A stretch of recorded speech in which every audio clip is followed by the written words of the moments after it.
রয়েস casting কোম্পানিতে আপনাকে স্বাগতম। আপনার স্বপ্ন পূরণের সঠিক ঠিকানা। বহুদিন থেকে বাংলা সিরিয়াল, সিনেমা এবং ওয়েব সিরিজে সফলভাবে কাস্টিং করে চলেছে এই সংস্থা। আপনিও হতে পারেন পর্দার তারকা। অডিশনের মাধ্যমে সিলেকশন করে আমরা আপনাকে অভিজ্ঞ ট্রেনারের মাধ্যমে অভিনয় শেখানোর বিশেষ প্রশিক্ষণও দেব। আমাদের ঠিকানা টালিগঞ্জ, কলকাতা। যোগাযোগ করুন এই নম্বরে 9874197735-এ। রয়েস কাস্টিং কোম্পানি, স্বপ্ন থেকে বাস্তবের জগতে নিয়ে আসার পথ। আজই যোগ দিন। সব খবর সবার আগে জানতে চাও? টলিউড, বলিউড বা পলিটিক্যাল আপডেট জানতে গেলে দেখতে হবে কলকাতা নিউজ টাইমস। বিশ্বের খবর সবার আগে।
আপনার নামটা বলবেন?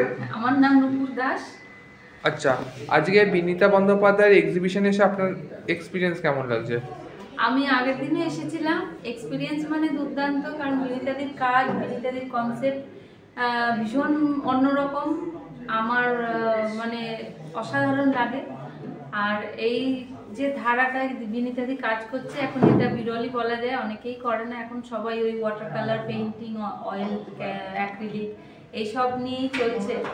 তো এই ধারার কাজ মানে অসাধারণ কাজ, অসাধারণ কনসেপ্ট। এর মানে বলার ভাষাই খুব কম আমার কাছে। আর আজকে যেটা খুব নতুন রকম দেখলাম, ওর নাম ইন্দ্রাণীর যে পারফর্মিং আর্ট, সে তো মানে কমপ্লিট যখন হলো, কথা বলতে পারছিলাম না কিছু, যে এতটাই অসাধারণ। পরিবেশ যেভাবে ধ্বংস হয়ে যাচ্ছে সেটাকে যে সুন্দরভাবে তুলে ধরেছে, মানে আমরা স্পেল বাউন্ড। কথা আসছিল না মুখে যে কি বলবো। তো সব মিলিয়ে অসাধারণ, অসাধারণ। এর বাইরে আর কিছু বলার নেই। ওকে, অসংখ্য ধন্যবাদ। Thank you. নমস্কার, আমি আজকে পেয়ে গেছি বিনীতা বন্দ্যোপাধ্যায়ের হাজব্যান্ড মিস্টার মুকুল বন্দ্যোপাধ্যায়কে। আজকে আপনার ওয়াইফের যে সোলো এক্সিবিশন যেটা হচ্ছে আর্ট হাইভে, তো সেটা কেমন লাগছে এবং সেটার ব্যাপারে একটু বলুন। প্রথমত বলি, আর্ট হাইভ গ্যালারিতে গ্রাফিক্সের ডিসপ্লে অত্যন্ত সার্থক এবং অত্যন্ত সুন্দর। একটা কারণেই এর পরিচ্ছন্নতা, আর লাইট অ্যারেঞ্জমেন্ট অত্যন্ত সুন্দর। আমরা খুব খুশি যতগুলো ছবি আমরা এখানে ডিসপ্লেতে রাখতে পেরেছি, তার মধ্যে প্রত্যেকেই তার নিজ নিজ গুণে, নিজ নিজ বৈভবে একেবারেই ফুটে উঠেছে।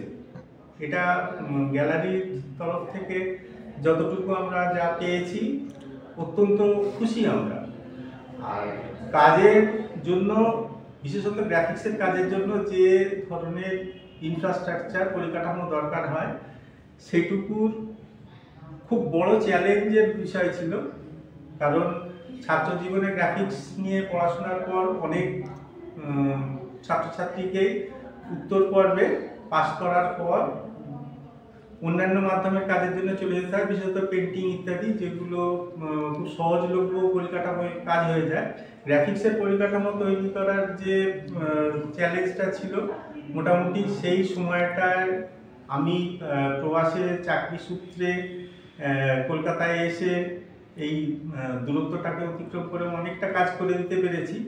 তো যা বলছি না এখনই শেষ হয়ে গেছে, অন্তত নিয়মিতভাবে কিছু কাজ হতে পারে এমন একটা পরিকাঠামো আমরা গড়ে তুলতে পেরেছি। ওকে, আজকে যে পারফরমেন্স আর্টটা হলো ইন্দ্রাণী ম্যাম যেটা করলেন, তো সেটার ব্যাপারে একটু বলুন। ইন্দ্রাণী যতদূর জানতে পেরেছি এনভায়রনমেন্টাল আর্টিস্ট হিসেবেই নিজেদের পরিচয় দেন। সুতরাং প্রকৃতি বিষয়ক এবং বৃক্ষ নিধন, সবুজ নিধনের বিরুদ্ধে যে কাজ, সেই ধরনের কাজ ওনাকে প্রথমেই অনেকটা সচেতন করেছে এবং উনি তাতে সাড়া দিয়ে নিজে একটা পারফরমেন্স আমাদের এখানে নিবেদন করেছেন। অত্যন্ত সার্থক। সত্যি কথা বলতে কি আমরা মুগ্ধ এবং সম্মোহিত বলতে পারেন। দুরন্ত পারফরমেন্স। ওকে, অসংখ্য ধন্যবাদ। নমস্কার। তো আজকে আমি চলে এসেছি বিনীতা বন্দ্যোপাধ্যায়ের রিজয়েস অফ সাইলেন্সে। তো আপনার যে পারফরমেন্স আর্টটা ছিল সেটার পরিপ্রেক্ষিতে একটু কিছু বলুন। পারফরমেন্স আর্টের আমি একটু জাস্ট ইন্ট্রোডাকশন দিই। সেটা হচ্ছে অনেকে আমরা এটা যেহেতু একটা নতুন মিডিয়াম, এখানে কাজ হচ্ছে, তো এখানে এটা প্রথমত নাটক নয়, নাচ বা পারফর্মিং আর্ট নয়। এখানে কোনো শব্দ নর্মালি ব্যবহার করা হয় না বা আমিও করি না, অ্যাক্টিংও নয়। এটা ভীষণ ভেতরের একটা উপলব্ধি থেকে এই কাজগুলো করা। যতক্ষণ আমি সেই বিষয়টার সাথে নিজেকে সম্পূর্ণভাবে রিলেট করতে পারি ততক্ষণ এই কাজটা আমি অন্তত করতে পারি না। তো এই যে পারফরমেন্স আর্টটা আজকে আমি করলাম, দিদির এক্সিবিশনে আমি এসেছিলাম কালকে, এসে আমি এই কাজটা আমরা দেখলাম লিবর মর্টিস। তো এই বিষয়টা আমাকে খুব হন্ট করলো, কারণ আমি নিজেও একজন এনভায়রনমেন্টাল আর্টিস্ট। আমি এনভায়রনমেন্ট নিয়ে দীর্ঘদিন কাজ করছি, গ্লোবাল পিস নিয়ে আমি পড়াশোনা করেছি। তো এই বিষয়গুলো আমার নিজের কাজের সাথে, আমার নিজের দৈনন্দিন জীবনের সাথে ভীষণভাবে রিলেটেড। তো সেই হিসাবে আজকে আমি কাজটা করলাম। কাজটা করার আগেও আমি অনেকক্ষণ ব্ল্যাঙ্ক হয়ে বসেছিলাম, আমি জানতাম না কাজটা করার আগে আমি কী করব। তো ভেতরের উপলব্ধিটাই আমাকে কাজটা করাতে উদ্বুদ্ধ করেছে। তো আপনারা কাজটা দেখেছেন, কাজটাই কথা বলবে, আমি বিশেষ কিছু বলতে চাই না। তবে হ্যাঁ, একটা খুব সামান্য একটা বিষয় বলতে পারি কাজটা নিয়ে। সেটা হচ্ছে যে কিভাবে আমরা এনভায়রনমেন্টকে, আমাদের পরিবেশকে, আমাদের মাদার আর্থকে নষ্ট করছি এবং কিভাবে সেই নষ্ট হওয়ার সাথে সাথে আমরা নিজেরাও নষ্ট হয়ে যাচ্ছি, চিরকালের জন্য আমরা নিজেরাই বিলুপ্ত হয়ে যাব। সেটা এখনো পর্যন্ত বোধহয় আমরা রিয়েলাইজ করে উঠতে পারছি না অনেকেই, বা রিয়েলাইজ করে উঠলেও সেটাকে ইগনোর খুব ইজিলি করে ফেলছি। তো এই জায়গাগুলো আমাকে ভীষণভাবে কষ্ট দেয়। দিনের পর দিন দেখছি কীভাবে পরিবেশটা নষ্ট হয়ে যাচ্ছে আর কংক্রিটের জঙ্গল গড়ে তুলছি আমরা নিজেরাই। তো সেই জায়গা থেকে কাজটা করা দেখিয়েছি যে আমরা ওই গাছটাকে, একটা সবুজকে আমরা নষ্ট করছি, তার রক্ত বের করে দিচ্ছি, তাকে বিনষ্ট করে ফেলছি। তারপর হাজার চেষ্টা করলেও তাকে কিন্তু আর ফিরিয়ে আনতে পারছি না। আপনার নামটা? আমার নাম ইন্দ্রাণী আচার্য। আচ্ছা, তো গতকালকে যে আপনি বললেন যে বিনীতা চট্টোপাধ্যায় এখানে, বন্দ্যোপাধ্যায় এখানে এসেছিলেন, তো সেই ক্ষেত্রে ওনার যে এক্সিবিশন সেটা কেমন লেগেছে আপনার? বেশ ভালো লেগেছে। দিদির সাথে তো আমি ললিতকলায় কাজ করি, দিদির সাথে দীর্ঘদিনের পরিচয়। ওনার কাজ আমি করতেও দেখছি, প্রসেসটাও দেখেছি। ওনার কাজ আজকে মানে প্রথম ওনার সোলোতে আমি এসেছি, আমার বেশ ভালো লেগেছে। ওকে, থ্যাংক ইউ। তো আমি পেয়ে গেছি বিনীতা বন্দ্যোপাধ্যায়ের ছেলে অনুব্রত বন্দ্যোপাধ্যায়কে। তো আগে জিজ্ঞেস করবো আপনি কেমন আছেন? হ্যাঁ, আমি ভালো আছি। আমি শ্রী অনুব্রত বন্দ্যোপাধ্যায়, আমার মা শ্রীমতী বিনীতা বন্দ্যোপাধ্যায়। ছাপ চিত্রকলার এখন মানে বাড়িতে যিনি প্র্যাকটিস করছেন প্রায় 30 বছরের ওপর এখন, আমি তার ছেলে। তো আচ্ছা, তো এই যে আজকে যে একটা পারফরমেন্স অফ আর্ট হলো, বা এই যে সোলো এক্সিবিশন চলছে আপনার মায়ের, সেটার ব্যাপারে একটু বলুন। আচ্ছা, এই সোলো এক্সিবিশন সম্বন্ধে একটু বলি। প্রথমত ছাপ চিত্রকলা এখন প্রচণ্ড রেয়ার একটা বিষয়। আমার নিজের বাড়িতে লিথোগ্রাফি প্র্যাকটিস করা হয় এবং এই মানে এই মাধ্যমে এখন সমস্যা হচ্ছে এটাই যে ছবি মানে এখন শুধু রং তুলি অবধি, যদি তার থেকে একটু এগোতে বলেন তাহলে পাথর ঠোকা পাথর কাটা অবধি অনেকের ইয়ে, কিন্তু এই graphics and print making is far away from anything else. তো এই ছাপচিত্র মাধ্যমটা সম্পর্কে ভুলে যাওয়া হচ্ছে, ভুলিয়ে দেওয়া হচ্ছে, কারণ এটা প্রচণ্ড লেবোরিয়াস এবং অনেক উন্নত মাধ্যম চলে এসেছে বলে এই মাধ্যমটাকে নিয়ে সেরকমভাবে খাটা হচ্ছে না। তো সেই হিসেবে দেখতে গেলে একটা অ্যান্টিক জিনিসকে আমরা প্র্যাকটিস করছি। আচ্ছা, এই এক্সিবিশনে আমার মায়ের মানে ছাত্র জীবন থেকে এখন অবধি মানে একদম 2024-এর সই করা গরম গরম ছবিও আছে। তো এরকম ছবি নিয়ে কাজ করা হচ্ছে। তার সঙ্গে আমরা কিছু সাংস্কৃতিক অনুষ্ঠান রেখেছিলাম। গতকালকে ছিল মেরি আওয়াজ শুনো, এবং আজকে ইন্দ্রাণী আচার্য অনেক দিন ধরে প্র্যাকটিস করছেন, একজন এনভায়রনমেন্টাল আর্টিস্ট। উনি প্রচণ্ডই মানে টাচি এক্সপ্রেশনে কাজ করেন এবং ওনার একটা স্পেশালিটি হচ্ছে পারফরমেন্স আর্ট, যে সম্বন্ধে এখন মানে কাজ হচ্ছে কিন্তু ইকুয়ালি সেটাকে না জেনেও এগোনো হচ্ছে। তো সেই পারফরমেন্স আর্ট, উনি একটা ছবি ওনাকে খুব মুভ করেছে, লিভা মোটিস বলে আমার নায়ক, সেটা দেখানো হবে। তো সেই ছবির যে বিষয়বস্তু তার উপরে উনি কাজ করেছেন এবং আমি সত্যি কথা বলছি, উনি মানে অ্যাকচুয়ালি যে জিনিসটা হচ্ছে আমাদের এনভায়রনমেন্টের সাথে, সেটাকে উনি এত কম সময়ের মধ্যে এত ডিটেলড প্রেজেন্ট করেছেন যে আমি বেশ অনেকক্ষণ বোধ করেছি যে আমি শ্বাস নিতে পারছি না। তো আমি ওনাকে বলেছি যে your performance was very suffocating, এর থেকে ভালো কমপ্লিমেন্ট আমার ওনার জন্য ছিল না। ওকে, তো আপনিও তো বেসিক্যালি এই প্রফেশনেই আছেন যতদূর জানি, অ্যাক্টিং, তারপর হচ্ছে মডেলিং বা এই প্রফেশনে। প্রদীপ জ্বললে ঘরে আলো হবেই, আর সেই আলোতে একটু রোশনাই আমিও পেয়েছি আর কি। আমি লিথোগ্রাফি করছি বাড়িতে, মায়ের কাছেই শিখছি, মাই আমার গুরু। আচ্ছা, তো আরেকটা আমার ব্যক্তিগত প্রশ্ন, এখনকার দিনে সব ছেলেমেয়েরা জিন্স, তারপর হচ্ছে টি শার্ট এরকম পরে থাকে, তো এখনকার দিনে মানে 2024-এর শেষে 25-এর শুরুতে দাঁড়িয়ে আপনি সেই ধুতি পাঞ্জাবি, এটার অর্থটা একটু বলুন। হ্যাঁ, আসলে আমার কোনো পোশাকের প্রতি কোনো আপত্তি নেই, যে যা ইচ্ছে পড়ুন বা না পড়ুন কিছু বলবো না, কিন্তু একটা সমস্যা হয় যখনই কাউকে আপনি ধরুন জিজ্ঞেস করলেন যে তোমার ড্রেসটা এইরকম কেন, তো তারা ব্যক্তি স্বাধীনতার একটা গল্প তোলেন, একটা ঢেউ তোলেন ব্যক্তি স্বাধীনতা। তো আমি মনে করি সেই জিনিসটা আমারও আছে যে আমি কি দেখবো, আমি কিরমটা চাইবো এবং আমি কিরমটা করবো। তো আমি এরমটা পছন্দ করি, ব্যক্তি স্বাধীনতা আমারও আছে, তার মানে আমি একটি ব্যক্তি হিসেবে নিজেকে প্রেজেন্ট করতে পারি আজকে। তো আমি সেই হিসেবে পড়ি। আর যদি কারণ জিজ্ঞাসা করেন আমাকে, তাহলে একটা কারণ আমি বলতে পারি, সেটা হচ্ছে খাওয়া দাওয়া, ভাষা, মানে বসন ইত্যাদি, মোটামুটি সব কিছুই এগুলোর কালচার শব্দটা আমি একবারে যদি ব্যবহার করি, তাহলে এর কারণ ব্যাকগ্রাউন্ডে সবসময় কিন্তু জিওগ্রাফি, হ্যাঁ, অন্য আর কিছু না। তো যার জিওগ্রাফি যে ড্রেসকে সাপোর্ট করে, তার কালচারে সেই ড্রেসটা আছে। আমাদের আবহাওয়া যেরকম, আমি সেই অনুযায়ী করতে ভালোবাসি। এই ধুতি পাঞ্জাবি আমি কোনো মুভমেন্ট বা কোনো চেঁচামেচি চাইছি না, এটা আমার পার্সোনালি সাপোর্ট করে আমাকে। আমি এটা করে ফুটবলও খেলতে পারি, আমি এটা করে কুংফু করতে পারি, আমি পারি বলেই বলছি, চ্যালেঞ্জ নেওয়ার দরকার নেই। হ্যাঁ, কিন্তু ব্যাপারটা হচ্ছে this is supportive to my geography, my area. আমি এটা করবো, এটা আমার ব্যক্তি স্বাধীনতা, আমি ব্যাস সেই হিসেবেই রাখতে চাই। আচ্ছা, আপনাদের এক্সিবিশনের লাস্ট ডেট কবে? আমাদের এক্সিবিশন 26শে নভেম্বর শেষ হচ্ছে 8টার সময়। ওকে, বেসিক্যালি আমরা জানি যে আপনি খুব ভালো শায়রি বলতে পারেন বা শায়রির লেগেন, তো এক দর্শকদের জন্য যদি একটা শায়রি একটু বলেন। बेश तो अर्ज किया है कि अरमानों के आसमां पर तेरी तबस्सुम रोशनाई, हकीकत को नसीब मगर परछाई ही परछाई, बेदार गुजरी तेरी ख्वाब जड़ी शब, उस रात भी सोया नहीं जब तेरी याद न आई।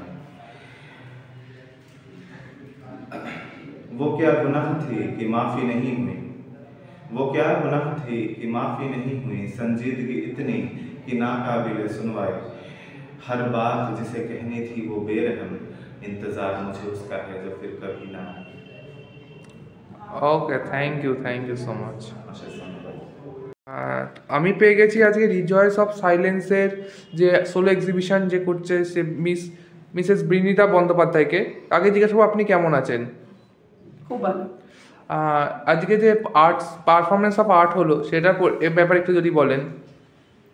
আসলে এটা পারফরমেন্স আর্ট, হ্যাঁ। আমি যে বিষয়টা নিয়ে কাজ করি সেটা হচ্ছে আমাদের না মানে সমানে ক্ষয়ে যাওয়া প্রকৃতি নিয়ে আমি কাজ করি মূলত।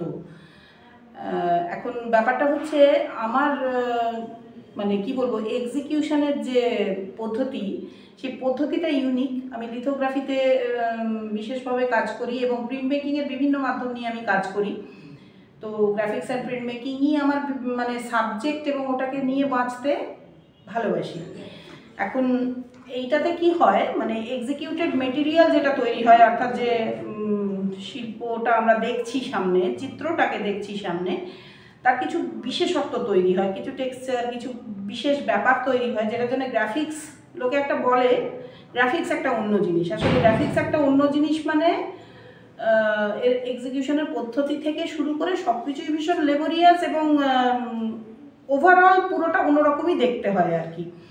তো যাই হোক, এর মধ্যে এই ইন্দ্রাণী আচারিয়া আজকে যে পারফরমেন্স আর্ট যিনি করলেন আর কি, উনি কালকে মানে ও আমার জুনিয়র, এবার ও এসছিল কালকে আমার প্রদর্শনী দেখতে। তো ও যেহেতু এনভায়রনমেন্ট আর্টিস্ট, ও কিন্তু এনভায়রনমেন্টের উপর কাজ করে এবং ওরও কিন্তু বিষয়টা কোথাও গিয়ে এই ক্রমক্ষয়িষ্ণু যে ব্যাপারটা, আমাদের সবুজ হারিয়ে যাওয়ার যে ব্যথাটা, ওটা নিয়ে ও কাজ করে আর কি। তো এই ছবিটা ওকে খুব প্রভাবিত করলো আর কি। তো এই ছবিটার ওপর ও যার জন্য এই পারফরমেন্সটা করলো এবং আউটস্ট্যান্ডিং একটা পারফরমেন্স দেখলাম। আসলে কি হয়, একটা লিথোগ্রাফিক এক্সিকিউশনের ঠিক এই ধরনের ইন্টারপ্রিটেশন একটা থ্রু পারফরমেন্স আর্ট, এটা আমার মনে হয় ভীষণ একটা নতুনত্ব বিষয়। যেটা হয় আসলে যেখানে ছবি টাঙানো হয়, এসে সবাই গম্ভীর হয়ে আমরা ছবি দেখলাম, খুব ভালো হয়েছে ভাই, দারুণ, আরও লিখবো, এই অবধি আমরা ছবিকে ইন্টারপ্রেট করি। কিন্তু তার প্রপার ইন্টারপ্রিটেশনটা একদম ভেতর থেকে হলে ঠিক কি হতে পারে, সত্যি জিনিসটা আমাকে খুব প্রভাবিত করলো, খুব ভালো লাগলো এই আর কি। ওকে, তো আপনাদের এক্সিবিশনের লাস্ট ডেট কবে? আমার 26 তারিখে এই প্রদর্শনী শেষ হচ্ছে, অর্থাৎ কালকে। আচ্ছা, তো যারা যদি কেউ কালকে আসছে আপনার এই প্রদর্শনীতে, তারা কিভাবে আসবে এবং এই যে গ্যালারি, এটার নামটা যদি একটু বলে দেন। এই গ্যালারির নাম হলো আর্ট হাইভ। কালীঘাট মেট্রো স্টেশনের 8 নম্বর গেট দিয়ে বেরিয়ে সোজা টালিগঞ্জ পুলিশ স্টেশন যেটা, ওর সামনে চলে এলে ঠিক তার পেছনেই গ্যালারিটা, মানে ডান দিকের রাস্তাটা দিয়ে ঢুকলে একদম সামনেই আর্ট হাইভ। ওকে, অসংখ্য ধন্যবাদ। আপনার নামটা বলবেন? নমস্কার, আমি জয়ন্ত খান।